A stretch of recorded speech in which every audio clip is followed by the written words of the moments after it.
It is just a huge honor for me today to be podcast interviewing Julius Charlestein, President and CEO of Premier Dental, a 104-year-old company started by Julius 104 years ago. And now you'd be his great-granddaughter, Julie?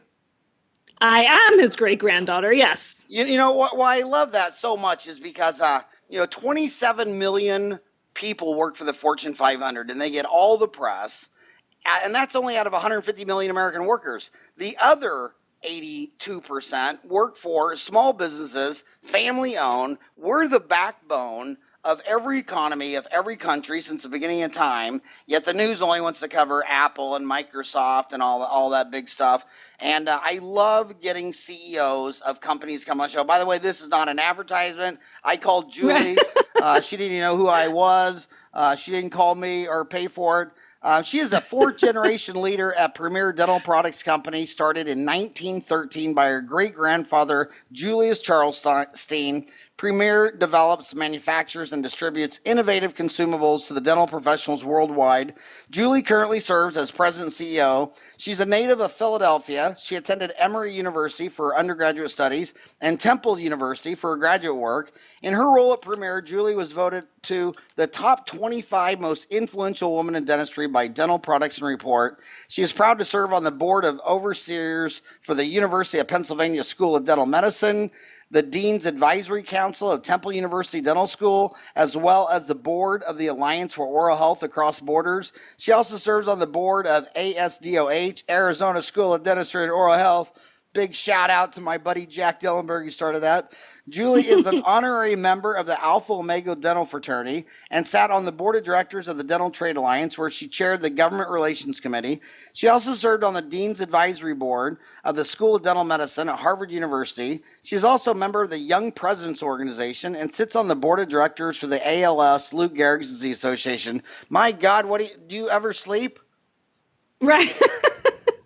Between, that and watching Netflix, there's an occasional nap. My gosh, I tell you, I love getting CEOs on the cover. When I was little, my dad's vacation was he wanted to go to every Six Flags over anything, Texas, and we went to them all and tour factories. So we'd go to like a Six Flags over Texas and then go visit 3 different factories. And my dad just loved that stuff. And I've been lecturing forever. I've taken a tour of Premier probably 3 times. I think the first time I took a tour, that was in 1990. I think I did it again in like 95 and 2000. I love that stuff. And when I started Dental Town, a lot of people, I said it's for the dental community. Anybody who works full-time in dentistry. And when I started, a lot of dentists said, oh my God, there's someone on there and they work for a company and they're trying to sell stuff. It should only be for dentists. I'm like, well, what are you, a volunteer? What do you do? What do you work in a homeless shelter? I said, so you can sell fillings and crowns for $1,000, but you can't because what I believe is if I took away about 50 companies like you, I'd be sitting out on a rug with stuff I bought from Home Depot, and I wouldn't be all that in a bag of chips. The only reason dentists look so amazing is because there's amazing 100-year-old companies like you giving us the technology we need to make us look like we do. I mean, we look like Batman and Robin. I love it when someone comes in pain holding their face. I've got all the high tech. I can fix that, and it's all because of you. So I used to put companies on the cover, but the dentist always said it made the magazine look like a tabloid, and it's all manufactured, and they said it was a throwaway. So I said, all right, idiot, I'll take it off. So I took it off, but I really regret succumbing to, but I'm really glad I held my decision to let manufacturers on. OrthoTown to this day still does not let anybody who's not an orthodontist come on OrthoTown. In fact, I own OrthoTown, and I'm not allowed to go on the site because I'm not a sacred orthodontist. So I wanted to get you on this show. After a century, what are you most passionate about today? I'm really passionate about what you were talking about in terms of our ability to deliver better oral health to the population and to be able to do it continuously to the highest level of quality and innovation. And it's a real gift, a real joy, a real blessing to be able to do that as part of our passion, our inspired solutions for daily dentistry. That's really who we are. That's our tagline, Premier Dental, inspired solutions for daily dentistry. We are inspired every day by the work that we do, by the relationships that we have, by the innovations that we're able to bring, and by the fact that we are being utilized in the dental offices day in and day out. That's daily dentistry. And we do it with legacy products like Triple Tray, and we do it with new innovations like Traxident. And it's really a wonderful, also symbiotic relationship to what you were speaking to before. We're all in this large dental community, and we all help each other to learn and grow and to bring the best oral health to the patient. Through the dental office. Through the dental office. But why don't you take a page from Invisalign, because now they own Smiles Direct, and they're just bypassing the orthodontist, going straight to the patient. Why don't you sell all your scalers and Gracies and curettes on eBay and QVC so patients can stay home and clean their own teeth? Well, there are certain regulations that don't allow that. Really? You can't sell that directly? Certain products you cannot. They're considered medical devices and can only be sold through dental or medical professionals. So products like Invisalign, it's amazing that clear aligners can be sold that way, but a lot of products within the industry fall under regulations that disallow that opportunity. How about you just call it dental hygiene instruments for your pets, winkwink.com? The winkwink.com might be a little bit of a giveaway. And, we've been able to stay in business for 104 years because of our highest levels of integrity. So I'm not looking to wink around the FDA. You're afraid Julius might turn in his grave? No, I'm not worried about that. I'm worried about the 104 years coming to an abrupt end when you go against the laws of the federal government. So you first thing you said was Traxident. What is my job is to guess the questions they're thinking. What is Traxident? Oh my God, Traxident is the best, most amazing development and innovation by Premier Dental Products Company. Traxident is a kind of the cross where hemostasis and retraction meet. It's a product that we developed internally and is manufactured with one of our development partners. And it is a clay that is utilized for impressions, whether they be digital or traditional, and they really give the best possible result. Nice. How long has that been out, and how's that doing? I think it's been out now. Maybe it's been out a while. I want to say 6 years or so, and we're number one. Number one. That is amazing. Now, I want to ask you. This is Dentistry Uncensored, so we don't like to talk about anything everyone agrees on. I want to talk about all the controversial stuff. You sell this all through distributors, right? Yes. Which was a great distribution solution for a century. Now there's a technology disruptor, Amazon, who had a display, a booth at the Greater New York meeting a year ago. And I notice now some companies are selling that. What do you think of Amazon being a disruptor to the distribution of your products to dental offices? I think Amazon has been incredible in every industry in which it enters. There's certainly value for it in all industries. It is starting to come to dental. I think that ultimately we will see a change in terms of channel, and they'll certainly be a huge part of that. So you do see it's coming. What kind of timeline? I mean, what the 80-20 rule we talked about earlier? The SP 500 only employs 20%, small business the other 80%. How long do you think it'll be before Amazon has 20% of the dental sundries distribution in America? Oh my God, I didn't know I was going to be Nostradamus on this webcast. I mean, do you think that's around the corner, or do you think that's the next decade? I think it might be up the block. Not necessarily around the corner, but in the neighborhood for sure. The reason I don't buy it is because I watch Amazon, and it seems like they're really into the big B2C markets. I mean, they spent $5 billion last year for creating content for movies and stuff. I don't see any example where they've gone after a little bitty B2B market and made a difference. I mean, it'd be like, so is dentistry going to be their first B2B niche market? I mean, they want to sell razors and deodorant and things that everybody buys. I don't see any examples of where they go look at an industry if only, a couple 100,000 dental offices and say, yeah, we want to focus on that. Yeah, I don't believe that they've done that yet. They're also looking at medical as well. And I think just the overall B2B platform is something that's interesting to them. And, they'll probably play in a couple of different areas in the B2B side. So do you think your brand, do you think a lot of people think your brand is more instruments? Do you think everybody realizes that you have instruments, hygiene, cleaners, rotary, laboratory, prosthetic, cosmetic whitening, finish, polishing, restorative, like endo? I mean, what percent of my homies listening right now do you think are even aware that Premier has endo products?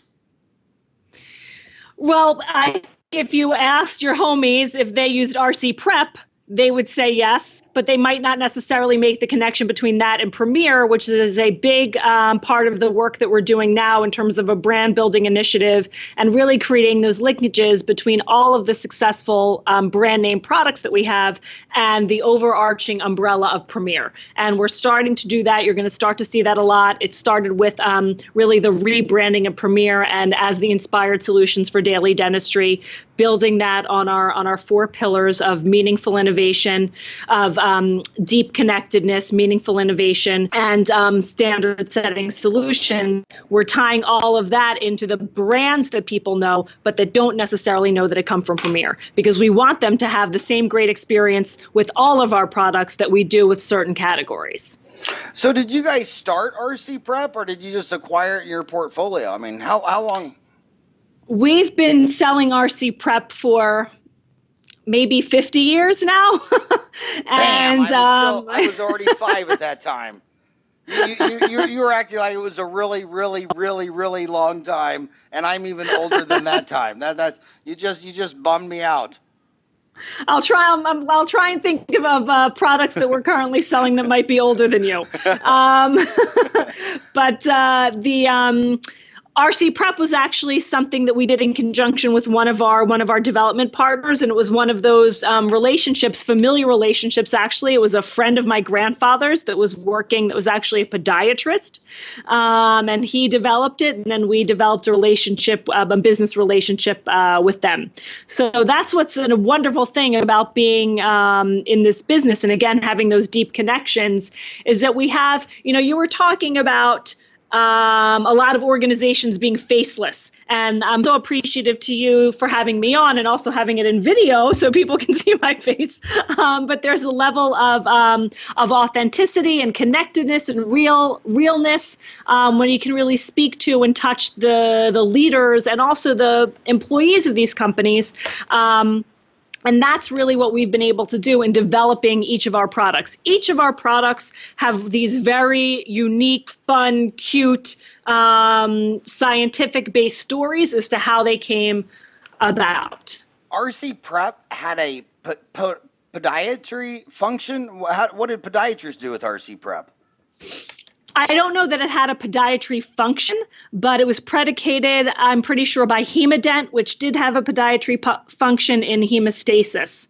And from there, this guy was also really an entrepreneur and a scientist having a podiatry background, and that's what led to RC Prep in conjunction with us and with other dentists as well. So here's a trivia question. What was his first product? What line was it in? His first product was actually instruments. He was a dental instrument sharpener. That was his career. And he would pass. What year was that? 1913. 1913. His job was a dental instrument sharpener. Yes. How cool is that? So those factory trips that your father took you on, after you guys got off the roller coasters were very valuable. There's a lot of, important lessons that can be learned just in terms of American innovation, American industrialization, American entrepreneurship, and success. So did he go around to dental offices with his sharpening machine to sharpen the instruments, or how did that work? what he did was he was a dental sharpener at a company, and he used to walk to and from work. And he had asked his boss, "Hey, I pass dental offices on my way here. Can I sell these instruments?" And that's how it started. Wow, I got to tell you I got to tell you the most mind-blowing story.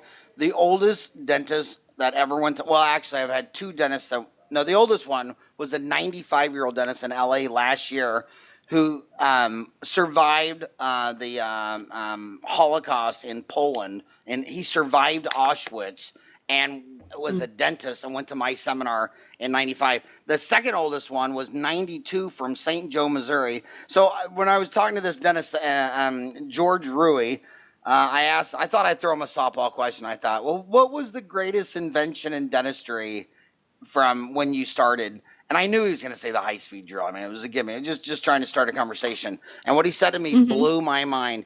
The stock market crashed in 29. He graduated in 27. And he said that the greatest thing that ever happened was the stock market crash in the Great Depression.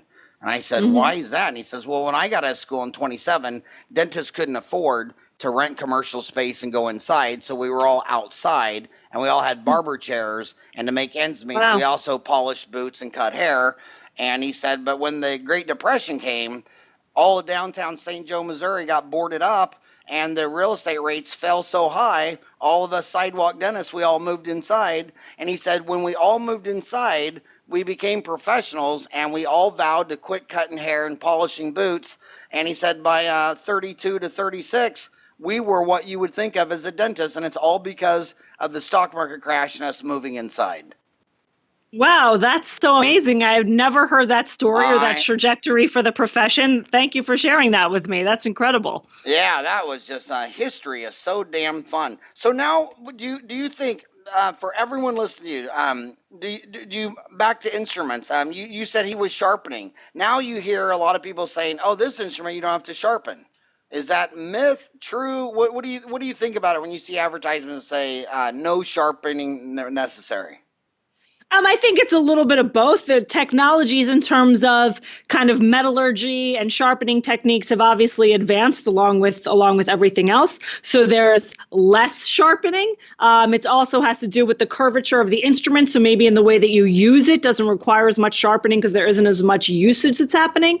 But there still is, a need for a little bit of sharpening. But also in the manufacture itself, obviously there's the sharpening element. So selling instruments, is that still the bread and butter, Premier? I mean, is that like half of your business, a third, 80-20? Is that still the foundation of Premier? It's not it certainly is the foundation in terms of the genesis of the organization. I wouldn't say that it's foundational in terms of sales. We are so lucky to really work in so many elements, again, of that daily dentistry, of the products that are being used regularly in the office, whether it be instrumentation, restorative, preventative.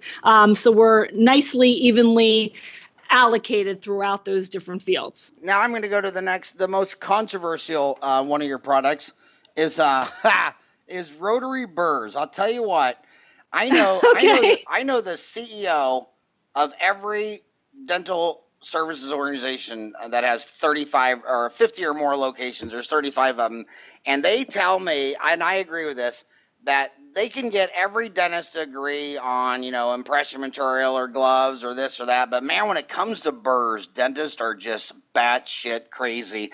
They can't even get dentists within a company to say, hey, it's just for fillings, just only for fillings. Can we just agree on 5 burrs? Like I noticed your burr block has 12 burrs. And you tell them that you can only, because the dental assistants, I feel sorry for dental assistants in group practice because say there's 3 dentists in there, and here's old Julie, and she needs 12 burrs for a filling, and then old Harry is next to her, and he needs 12 different burrs, and then Sam's over here, and it's like, and you pull the office together, and you can get them to agree on composite and bonding aids, but when it comes to burrs, dentists won't budge, and when dental services organizations say, look, we're going to have burr trays. We're going to have 5 burrs for a filling, 5 burrs for a crown, end of story, and their dentist quit. I mean, so with burrs, my God, that has got to be the craziest category. I bet you 1,000 years from now, Premier will probably sell 20 gazillion different types of burrs. That's my prediction. Well, I would say you'd be wrong, but let's see what happens in 1,000 years. I would also say that if the dentist quits over burrs, he's got kind of bigger issues going on. I think that I think in terms of any product that we use, there's definitely, an habitualization. You like what you're used to. And there are certainly many SKUs of burrs, but what we found is really very much the 80-20 rule. 80% of the docs use 80% of the most popular shapes. Everything is available to them. And again, if you're used to a certain one for your technique, but I wouldn't risk your job over it. but I would. When you say 80% of the burrs are the most popular shapes, that's what killed Blockbuster. When Redbox figured out that 80% of the rented movies are 20% of the deal. When you say 80% of the burrs have the shapes, 80% of the burrs is that 20% of the shapes? Is 80% of the burrs sold 20% of your shapes? I would say probably yes, the top 5 or 10 shapes. There's usually about a top 5 or 10. We have many more than that. But how many there's, even in that total book, do you have? Oh my God, we have probably at least 100. I'm failing my own test. I need to find out the exact. I'm happy to get you the exact. So you're saying 80% of your burrs sold are 10 shapes, and the other 20% are the other 90 shapes. I mean, basically ballpark. That's a good ballpark?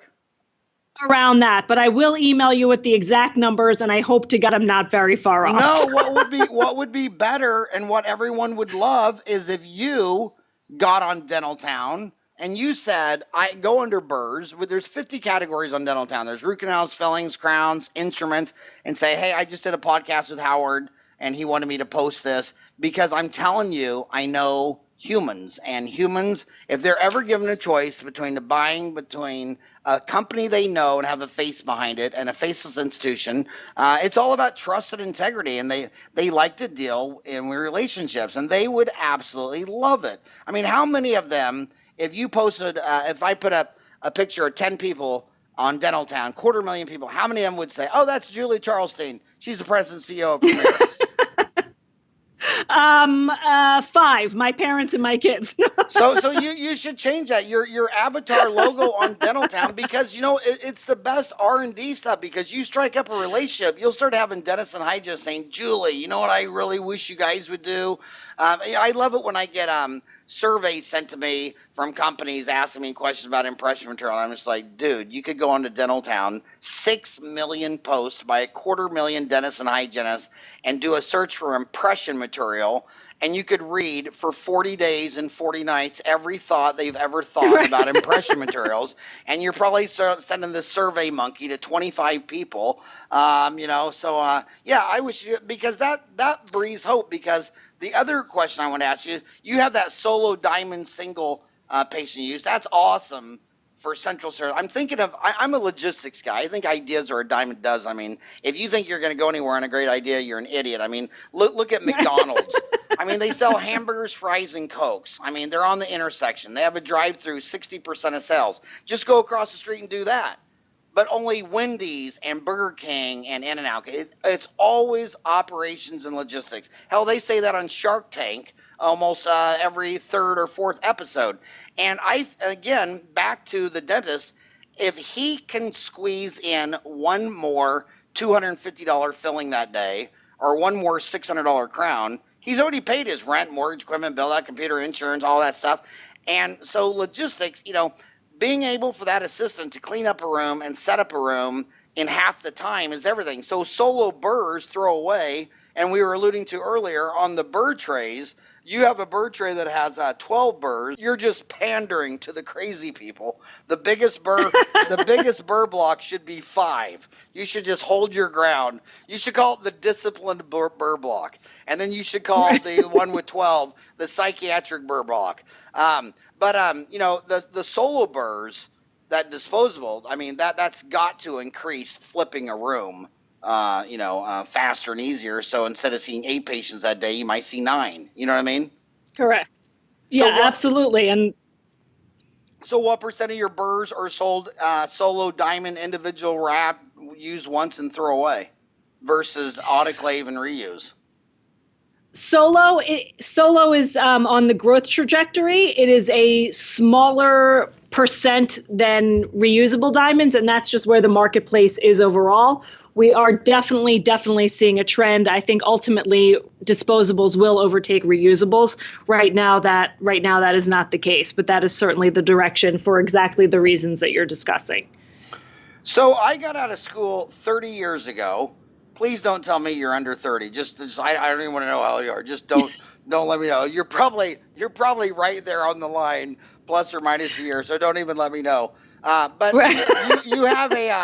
you have another division, laboratory. And when I got out of school 30 years ago, there were 15,000 labs. Now it's cut in half. It's 7,500. And so what is that like for your laboratory division now, having half as many labs making all the laboratory work? We have laboratory products. We've never had a laboratory division. We have a select group of lab products, and it really is not much of a focus for us. We obviously have seen the change just overall in the industry in terms of dental labs. And I was actually very excited to see Dr. David Penn from Australia of Southern Cross Dental Labs on your podcast. He's a friend of mine. I have a funny story in terms of how we met. But I've often spoken to him about the lab business, but it's not a focus of ours. Well, tell us your funny story. I want to know about it. Okay, so Dr. Penn, probably maybe about 4 or 5 years ago, maybe even 6, I was on my way to the IDS in Cologne. And I don't know how you fly in from Arizona, but from Philadelphia, you do not fly directly into Cologne. You fly to Frankfurt, and you typically then take the train to Cologne. So at the time, I was actually on crutches. So when I got off the plane, I had a wheelchair. And when I travel, I typically wear a Premier T-shirt or a Premier hat or something like that. So I was in my Premier Enamel Pro T-shirt, and I was in the wheelchair being wheeled by, whatever airline, Swiss Air, to kind of where the train platform was. And then she just kind of plunked me down in an area, and the guy next to me said, "Premier Dental, how are you?" And I said, "Well, you must be here for the IDS. And who are you?" And he said, "I'm Dr.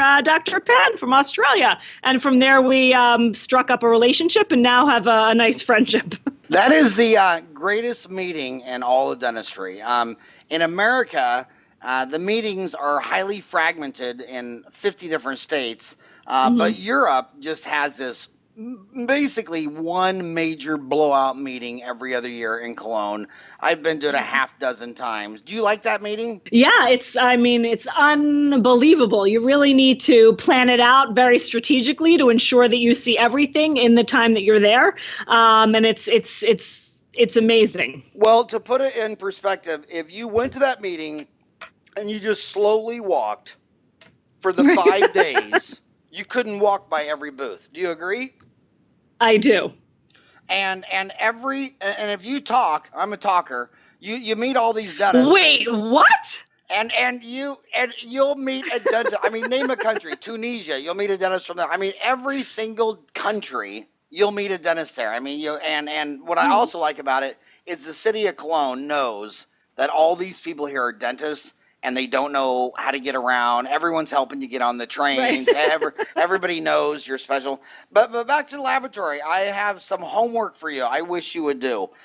You sat on the board of, you're on the board for the University of Pennsylvania School of Dental Medicine, Temple University, and those two, I don't even know if they're accredited, but you're definitely on the one for the Arizona School of Dental. That's the good one. So you're on one good dental school and two, but no, in all seriousness, this is my pet peeve with dental schools, is that they've closed down all the laboratory training. I mean, every dentist has a hygienist only because the schools graduate hygienist, and it takes 4 years to bring that person up to be a hygienist.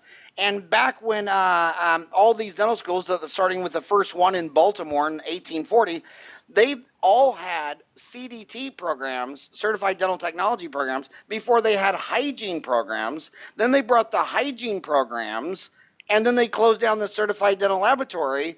And it's just a long-term trajectory, nosediving. We're down to 3 CDT programs. When you go talk to dentists in Germany, they owe everyone, like go to the only dental school in Hong Kong.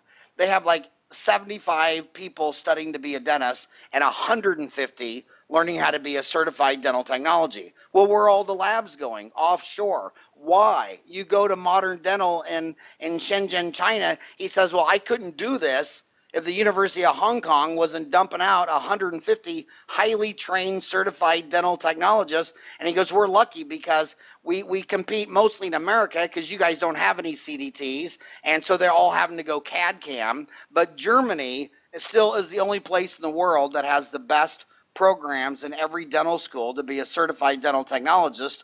And we need to take a page from Germany and China and say, what the hell, whose idea was it that when grandma gets a crown and a denture and a partial and an implant and an overdenture, that the person making it shouldn't go to school and learn anything? And let me give you one analogy that will blow your mind. I was visiting a small lab here in Phoenix. It's a one-man shop. And I'm talking to him and everything, and he's making this out of his house. His house is his home and his lab. And he's pouring up the stone, and he spits in it. And he's just talking like I didn't even notice it. I just said, excuse me, but did you just spit in the stone? And he goes, I don't know why it is, but I swear to God, there's something in saliva. You spit in the stone, and you won't get a bubble. I think there's surfactants in the stone. And I said, where did you go to school to be a CDT? He said, I never went to school. And it's like, whose idea is this? Whose idea is that all the laboratory people should not go to college? What was their next best idea? That they should have a frontal lobotomy?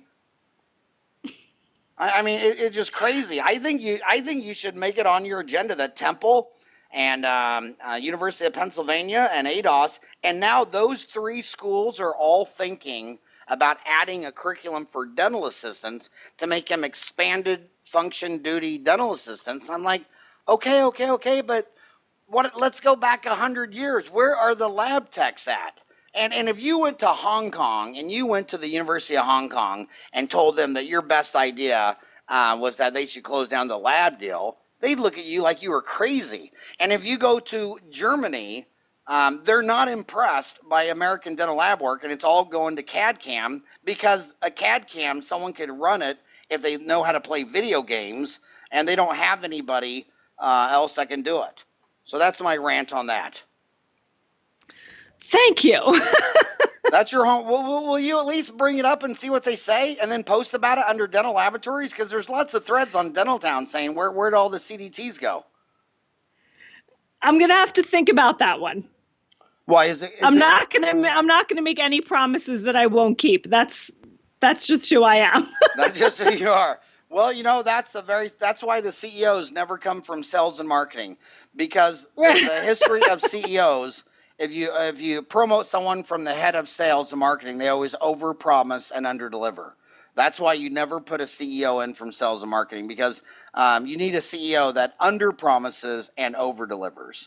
So back to prosthetic. You make articulators, impression trays, tissue management. How's that going? Very well, even with the advent of CAD/CAM, which we expected to, really influence and infiltrate the impression tray business, has not done so to the degree that we had anticipated. So that business is still strong, unbelievably, and we manufacture those products, triple trays, at our facility in Philadelphia. Hemostasis and retraction is going very well. I think that's attributable to regular impressions and also digital impressions, because I'm sure, as you know, the prep is key to any impression, whether it's digital or traditional, and that's what tracks it and allows. It allows you to get the best possible prep. So we're seeing that continue to grow as well. Well, you take a technology like computers and the adoption rates. When I got out of school, again, 1987, my first computer was an Intel 286. And you want to know what the pitch was when he sold to me?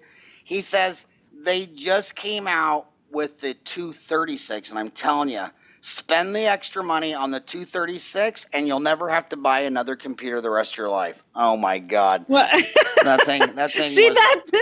that's why I don't like predictions, Dr. Farran. Oh my gosh. Call me Howard, but I'm telling you, the adoption right now is pretty much, I would say, in the 90s percentile. I would say it's a 90, 92, 93. Then digital X-ray came out. That's an 80% adoption rate. But there's I still think the CAD CAM is not even maybe a 12 to 15% adoption rate. And my homies are smart. They got 8 to 12 years of college, and there's a lot of them that are bought and they're just sitting around. I mean, it's about faster, easier, higher quality, lower cost. And CAD CAM, it's coming along, but it's coming along slowly. And when you say that, you have to have a CAD CAM, well, then I say, then how come 85% of all the American dentists with a doctorate degree don't have one? There's a lot to that. So cosmetic whitening. Well, if I want to tell you a funny story in terms of CAD CAM. I see the numbers that you see, and I ascribe to them as well. And it's funny, evolution in terms of technologies can sometimes work very rapidly and sometimes very slowly. And you were talking about, dentists that have their techniques, ones that use labs, ones that don't, and, ones that are willing to change to different products.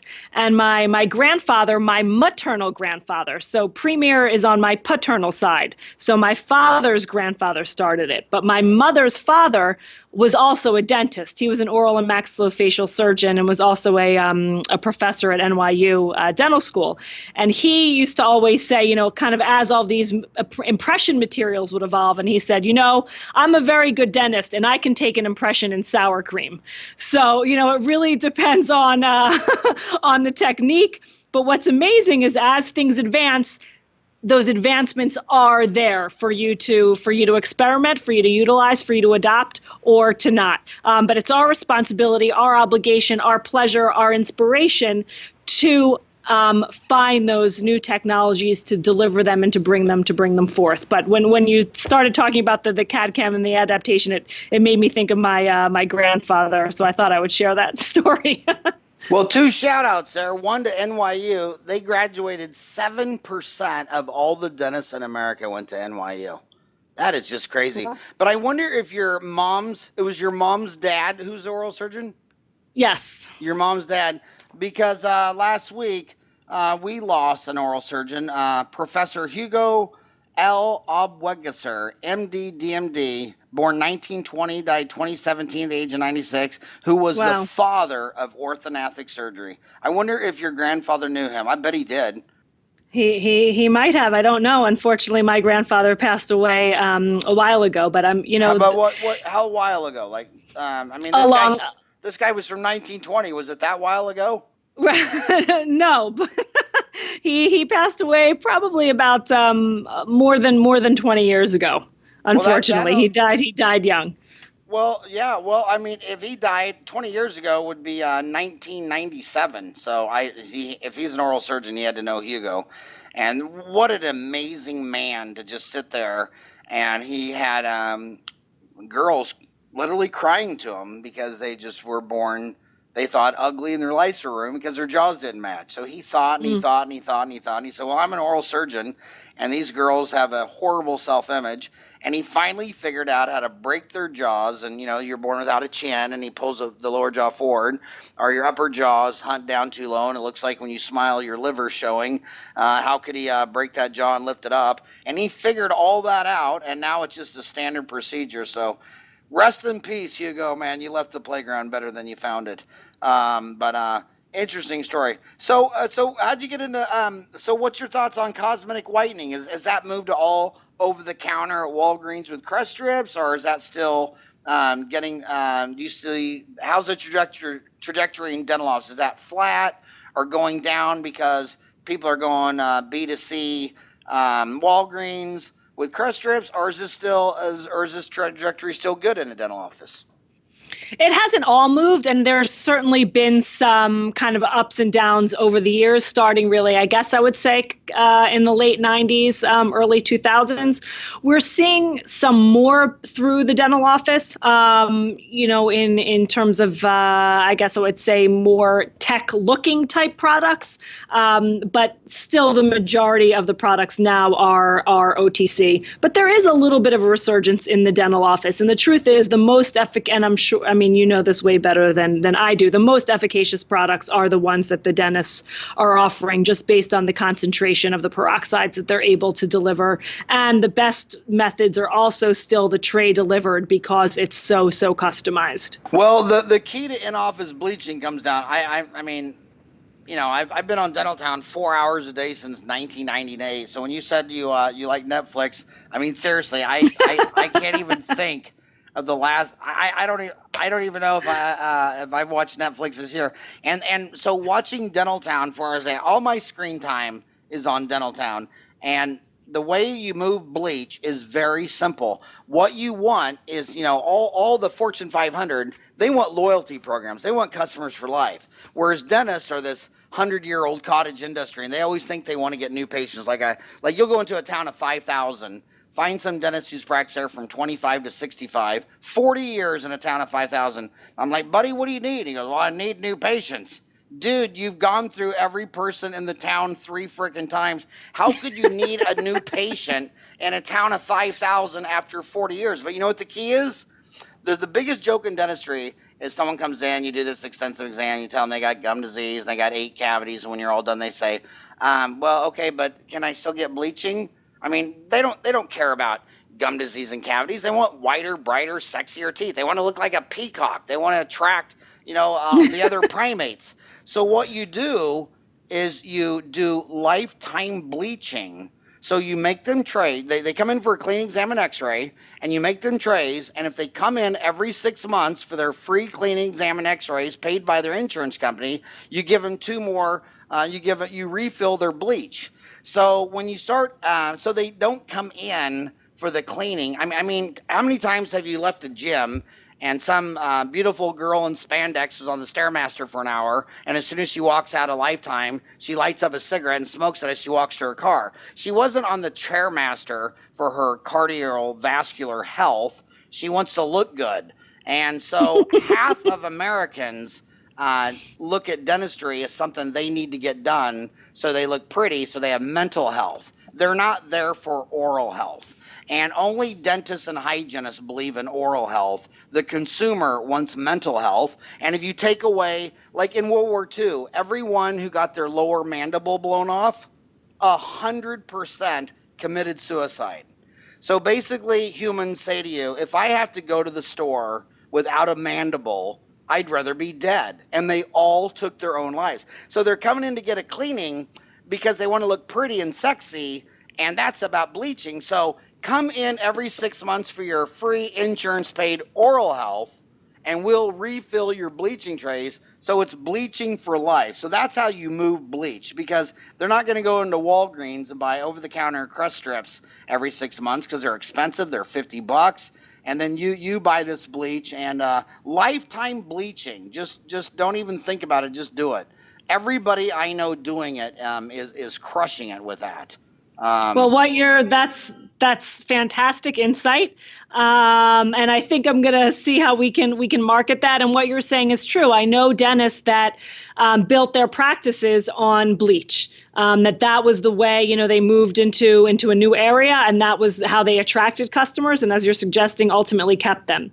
So I'm going to see what I can do with that. I think it's a great idea.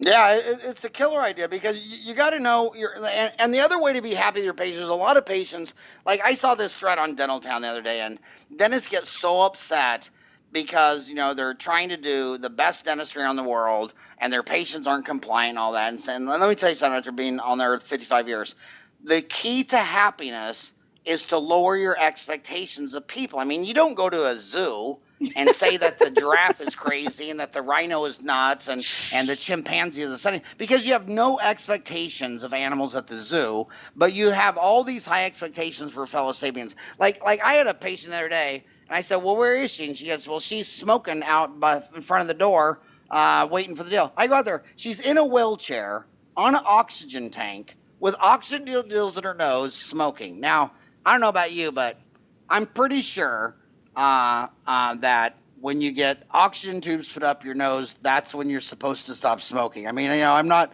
a pulmonologist. I'm only a dentist. But the bottom line is, you could get all bent out of shape and scold her, but come on, she's 80 years old in a wheelchair smoking, and she's probably going to kill herself when the oxygen tank blows up. But you just got to love them. I mean, you just got to lower your expectations and love them. And and I'm just telling you that it's frustrating when you're trying to do a perfect filling when they brought a Mountain Dew in with them to their appointment. I always stop them and say, do you take your bong to church? You know, you shouldn't really take Mountain Dew into a dental office, and if you quit drinking this Mountain Dew, you wouldn't have to see me today. But you don't say it, you don't talk down to them, you don't scold them. They're just humans, and they're just trying to get through. The hardest thing they'll ever have to get through is just life itself. So just go easy on them. And no matter how bad of a patient they are, every human needs a dentist. So when they're crazy and I mean, you got the best patients in the world, and you got the craziest patients in the world, but you're a doctor. It's part of public health. Everyone needs a dentist. So you also are in restorative. So you have your own adhesive, cement, core buildup, etchant, light shield, matrix, post, wedges. Talk about all that. There's so much to talk about, and I would definitely, say that you're correct and that every person needs a dentist. They also need respect and they need humanity, and we're so lucky to be able to deliver that to as many people as possible. And with you, the dentist, is the conduit to deliver that to them. We're very thankful to you for being able to do that. And well said, because everybody's got a crazy uncle. Imagine if your obese, chain-smoking, alcoholic uncle went to the physician and he said, I'm no longer going to see you as a patient. I've told you to lose weight. I've told you to quit smoking and quit drinking. I no longer want to see you. Is that really what's best for your crazy uncle? No. So just lower your expectations and treat them all. But back to restorative. We're very strong in restorative, Traxident, wedges, comp core, next temp, pick. We have a really wide variety and wide selection, again, that help with that daily dentistry. A really great cadre of materials that we developed in conjunction with our development partners in Israel. That's Concor, Premier Implant Cement, and NextTemp. We also do things with, you were talking about, the cements, implant cement. We also have implant scalers. So we're really in all of those facets of daily dentistry where you as a clinician are coming in and are grabbing those products that you've come to expect. Well, let me tell you something. So Traxident is basically an alternative to packing cord. Yes, it's an alternative to packing cord and solution. We're basically kind of upgrading the prep. When we launched the product, there was a competitive product on the marketplace that we had looked at, and we recognized that we saw the need, obviously, but also realized that we could build a better mousetrap, and we did, and we realized that we would be able to kind of look at, get pieces of the market in both, one coming from the competitive product that existed, the other coming from really the doctors that are just doing cord and hemostatic agents, and that's what we've been able to do. Well, let me scold my older homies on this deal. There's a lot of young associates that in school they didn't like packing cord and hemodent and all this stuff like that, and then they go work for some old fat bald dentist like me, and they're using an electrosurge. And practice management, in 2 words, is patient management. And the most intelligent person in the successful dental office is who's ever answering the phones. When they're calling, that's inbound sales. When you're calling someone that fell off the schedule, that's outbound sales. In most businesses, those are the people making the big bucks, and the guy back in the factory on a steel press is making smaller bucks. And what you see, these older dentists using electrosurge, those patients are calling back and they're complaining like, oh my God, because you're troughing tissue around the tissue with a radio wave, and it causes 10 days of moderate to severe pain.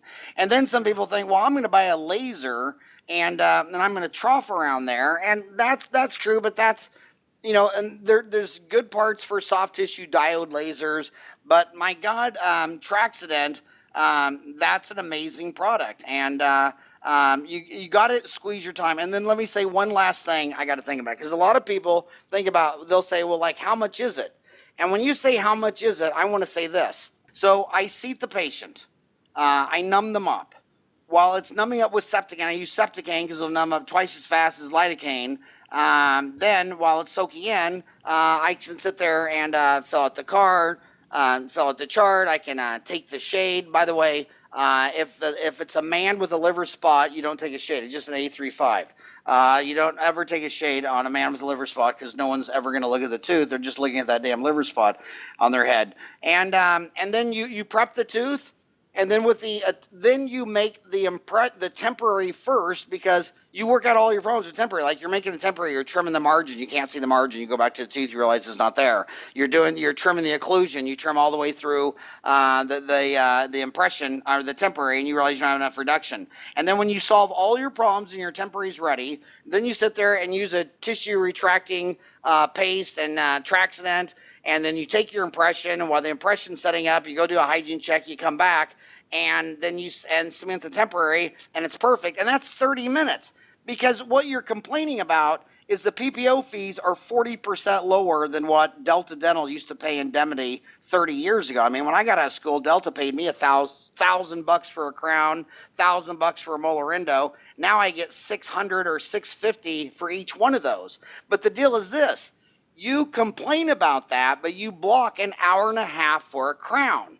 And I can show you 10,000 dentists that do in a half an hour. So a $600 crown in half an hour, $600, $1,200, $1,800, those guys using high technology, you're getting $650 for a crown, taking an hour and a half. They're doing $1,800 in that hour and a half. Your cost isn't supplies. So if your little walnut brain is saying, well, how much is Traxident because I'm on a PPO practice and I can't afford to pay for any technology. No, your costs are in people, time, and money. And time, I mean, my God, like when I buy a build-up paste, if they had two build-up pastes and one set up in a minute, one set up in 3 minutes, well, the one that sets up in 3 minutes costs 3 times more.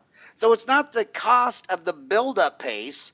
The cost is in how long does it take to work? Will it save me any time? And what you need to do is right now, any dental office I walk into, and I've been in more dental offices than I have amusement parks, and I'm telling you, the average homie blocks off an hour and a half for a crown. I mean, they'll numb up and then they'll go back in the office and sit down and drink coffee for 10 minutes. I mean, dude, it's your time. Get your times down. Get stopwatches. Get timers. Like, go into the office and say, okay, I'm going to numb up this procedure. I'm going to set down my iPhone and I'm going to hit time. How long does it take you to do an MOD composite? Because it doesn't matter what the PPO fee is. It matters how long it takes you to do that. And the only thing I would want to know about Traxident is, does it save me time? If packing cord, how long does it take to pack cord? You know how many dentists to pack the cord, they hate it so much, they leave the room and take off their gloves and throw them away and have the assistant pack the cord? And then they go back and sit in their office for 10 minutes? If that cord costs you 10 minutes, dude, you got to get rid of the cord. So the real question in the marketing on Traxident should be like, are you one of those dentists who hates packing cord? And so he leaves the room, throws away the gloves. That's 2 disposable items. That's cost. And then you have your assistant pack the cord. And then she has to come back there and get you to bring you back. Then you got to wash your hands, put on gloves again, get down. What would be the difference in time if you switch to Traxident? I ask you that, Julius Caesar Charlestein III. Right. I have not put a stopwatch to it, but I will now, and I'm going to send you a link of videos of doctors syringing in Traxident, because what you're saying is absolutely right. It is a huge time saver, and it also is much more comfortable on the patient because, packing cord, first of all, it does take a ton of time. You also have to soak it in the hemostatic solution, and you are pushing it down into the sulcus. You are hurting the patient. So I will take the stopwatch with one of our clinicians and come back to you with the exact time, but I'll also send you a video of it, and I will send you product to use as well. So are these YouTube videos? Yeah. Mm-hmm. So on YouTube, when you go to the YouTube video and it says share, it gives you a link, right? Right Okay. next to the share, it also gives an embed. You click the embed, it gives you the code for the embed. So then when you go to Dental Town, on that post where you were going to make your first post, you go to the second post and you say, Howard wanted me to post these videos on Traxident. And then there's a little YouTube icon. You click the YouTube icon, drop in the embed code, and there's the video. And by the way, every single person, they'll have some YouTube video that's been out there for like 3 years and it has like 112 views. Then they'll post that on Dental Town in front of 250,000 dentists, and they'll have 10 times the views in the next 24 to 48 hours. I mean, it just explodes it. So go embed those videos, and they'll think, well, you're just selling. And who's just Julie and she's trying to sell. So just go in there and say, Howard told me to do this. And then any marketing. I'm learning a lot technologically. I absolutely will do it. And I'm most looking forward to that explosion because I do believe I've seen it with other things we do, your e-blasts and everything like that. So I'm sure that we will see a big uptick in the viewership. Yeah. But back to the marketing, you got to start training your customers. Don't look at the price of the product. Don't like back to those solo burrs. I mean, it's not the price of the burr. It's, do you really want to pay a dental assistant $20 an hour to autoclave a burr and reload it? Dude, get your operational logistics down. And you know what I do? And you know what my staff hates me for the very most? I mean, there's a huge smorgasbord of things they could choose from. But you know what? I was going to ask, do you really want me to guess this? I mean, we could have a good time with this. I'm not sure you want to go there. Well, what I used to do, because they wouldn't listen to me, is I got a blowhorn from, when you go to like the Arizona Cardinals football team. I know you might not follow the NFL because you got the your team, the Eagles. But anyway, in Arizona, we follow the NFL because we got a real team, the Arizona Cardinals. But they have those blowhorn things? Whenever my assistant had to leave the room in the middle of a filling, crown, or root canal, I tell the patient, cover your ears as hard as you can. And then I pull out my blowhorn and I blow the horn so the office manager would come here and say, look, man, I'm doing a root canal. I do a molar or two every day. Why the hell does my dental assistant have to leave during the procedure? And then they'll come back and say, well, we only have this one thing and it was in the autoclave. Well, then buy one for all 8 rooms. I mean, I don't want to be in the middle of a brain surgery where they're removing a tumor off my spine and everybody has to throw their gloves off and go find something in a drawer. I mean, it's all about operations and logistics, and no one should ever leave the room. Once I say go, and we're going to do this filling, this crown, this root canal, nobody's leaving the room. And if someone does have to leave the room, only the office manager, the buck stops there. That's what Harry S. Truman had on his desk. The buck stops here. The office manager is going to have to explain to me why my dental assistant had to leave the room. And when you stick to those rules, like every operatory is a Southwest Airlines 737. I mean, I can go into any operatory, pull open the third drawer, and I should expect to see the exact same thing. And if you get your operations and logistics down, you can go faster. And once you have your break-even point met, like every dental office, I mean, their overhead's the same for the last years. They have the same staff, same rent, same everything, and they work about 16 days a month. So you figure out your break-even point for the day. What do we have to do on average every day to pay all of our bills? And if you want your overhead 50%, you just do that before noon and then before lunch. Well, and then you go to lunch, you come back and do it again. Right. I mean, what you're saying is right. Efficiency is paramount. And thankfully, Premier's products definitely bring that higher level, the highest level of efficiency to the practice. And the bullhorn technique is certainly unique and gives me, maybe we could do those as a promotional item for Traxident and Solo sales. If you buy a box of Solo, you get a Premier logoized bullhorn. We'll look into that. and I really do hope you start tilting your promotions Hey, are you getting paid 40% less today on a PPO than you were 100 years ago? Well, that means you got to do it 40% faster. You're not going to make Medicaid and Medicare and PPOs go away. If that's your mission, you should just move to Antarctica today and work on penguins the rest of your life. You can't. There's some things you can change and some things you can't change. And when PPOs lower your fee 40%, it only means one thing. You have to go 40% faster. But their bias is that, well, if I do it fast, I mean, Wendy's has square patties because they didn't want to cut any corners, and I want to be like Wendy's and not cut any corners. Dude, going faster does not mean cutting corners. It means using your walnut brain. How can I make this faster, easier, higher in quality, and lower in cost? And I can show you so many PPO practices where the doc's doing 4 days a week, 1.5 million a year, or 1.3 million a year, taking home 350. Meanwhile, back in the United States, 323 million people live in 100 million homes, and the median average income is 48,000. So when you're making 350, I mean, my God, you're making the income of all the people that live in 7 houses in the United States. Even the average, 175. You're making the same money as a dentist as all the people living in 3.5 homes. But it's all about efficiencies. It's all about doing everything faster, easier, higher quality, and lower costs. And I know what they do. They always look at the price of like adding an operatory. They're like, everybody's standing around waiting for the assistant to clean up a room and dismiss the patient, clean up the room, and then set up the room, and then seat the next patient while the dentist is standing around.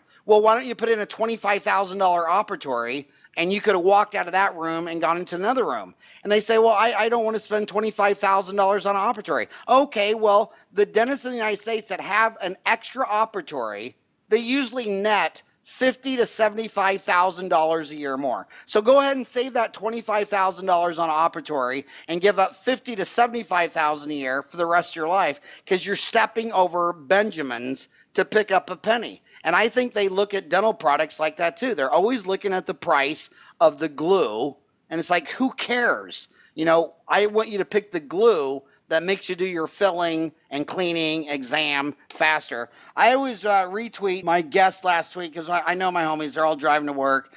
They can't text and drive unless it's their boyfriend on the side. And so you're on Twitter is at Premier Dental CO. At Premier Dental Company. It says, 4th generation, family owned, 100 years strong. We develop, manufacture, and distribute innovative dental and medical products through a global dealer network. I just retweeted that to my 23,000 Twitter followers. And thank you. I can't believe, man, we went into double overtime. We're way over. They're sitting at work in the parking lot right now saying, I wish that idiot would shut up so I can go inside. I just want to tell you seriously, thank you so much for all your passion and enthusiasm and all that you've done for dentistry. And like I say, there's about 50 dental companies, that I call the 1,000 points of light. And if it wasn't for, 50 or 100 dental companies like you, we certainly couldn't look like Wonder Woman and Batman and Robin and Superman to our patients. So thank you for all that you do for dentistry. I hope you join Dental Town. I hope your avatar. I hope someday that I'll hold up a picture of Julius Charlestein and everybody says, oh, that's the CEO of Premier. That would be wonderful. I'm definitely going to have to work on not just Premier's exposure, but my exposure as it relates to the brand. And I really appreciate your having me on, and also you're looking to Premier as one of those 1,000 points of light. It's such a privilege to be able to illuminate the lives of the dentists and the people receiving the care through our innovation. So thank you very much. And I want to say one parting thought. One of the best books I read was Beating the Street by Peter Lynch. And Warren Buffett actually taught a class at my business school at Creighton University in 1980. I went to Creighton, and Warren Buffett's from there. And Warren didn't live in Manhattan, and Peter Lynch didn't like Manhattan either.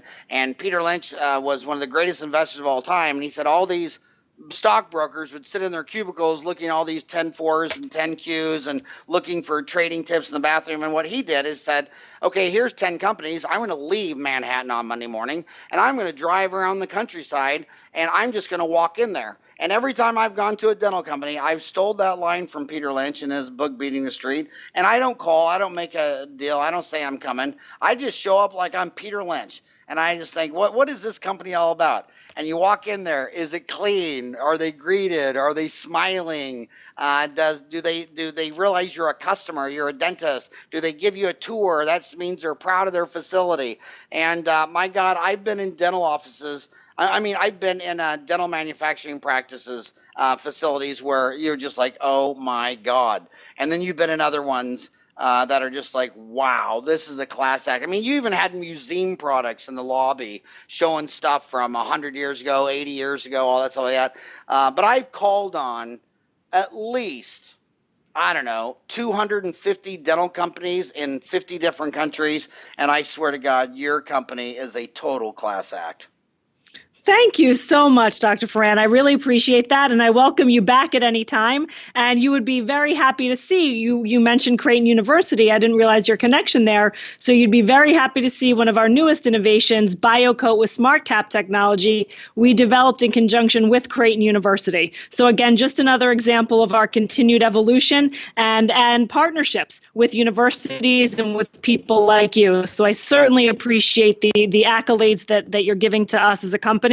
We have amazing, amazing people, and they give me the opportunity to interact with people like you. Well, you got to explain that product. You just can't say that and not explain the product. Oh my God. Okay. I'm so excited. Thank you for asking. All right.